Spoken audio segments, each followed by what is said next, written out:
Таңғы ас айдарының барлық тұрақты көрермендеріне жалынды сәлем. Осы таңертең қалай ұйқыны шайдай ашуға болады? Естуімше, испандықтар ұйқы ашу үшін алма жейді екен. Ал мен өз басым оған онша сеніңкіремей тұрмын. Сондықтан біз оны тексеріп дәлелдейміз. Ол үшін біз бүгін алма қосылған асқабақ тоқпасарын әзірлейміз. Құрметті көрермендер, бұл тоқпасар үшін сізге бар болғаны алма және асқабақ керек. Рас айтам, көп ештеңенің керегі жоқ. Алма, асқабақ, енді әрине оның барлығын пісіретін тава және пеш керек. Оны есептемегенде жай ғана асқабақ пен алма. Ешқандай қиындығы жоқ. Асқабақтың алдымен қабығын аршып аламыз және тураймыз. Жіңішкелеп, жалпақ қылып тураймыз. Дәл осылай. Қайталаймыз. Ешқандай қиыншылығы жоқ. Туралып жатқан асқабақтың көлемі, меніңше құймақтың көлеміндей десем, артық айтпаған болар едім.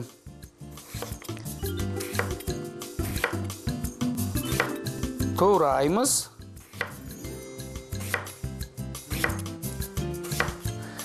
Міне, дайын болды.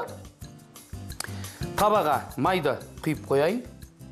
Қыза берсін. Өте қатты көп құйып қажеті жоқ. Жеткілікті.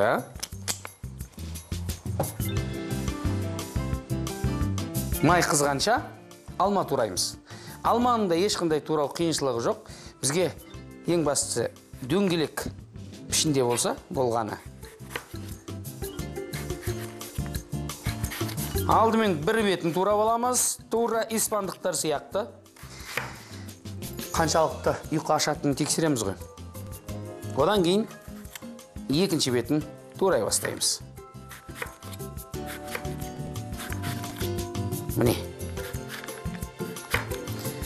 Және май қызғаннан кейін асқабақ пенен алманы табаға орналастырамыз. Ол үшін алдымен асқабақты үстіне алманы орналастырып, ыдысқа саламыз. Міне бұлай.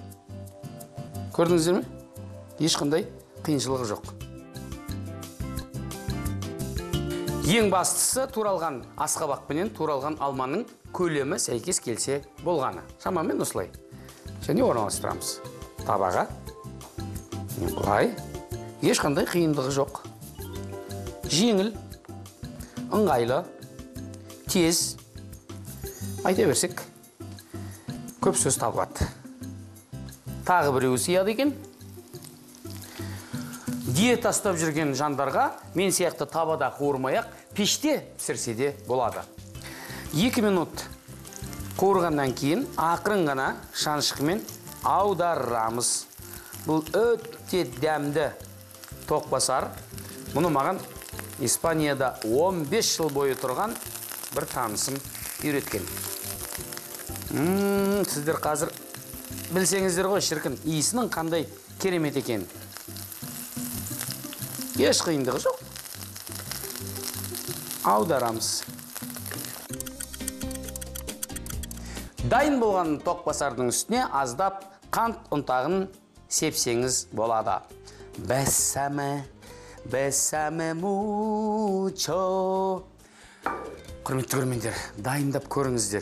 Өте дәмді және пайдалы. Испанша айтқанда, buen provecho. Ас болсын.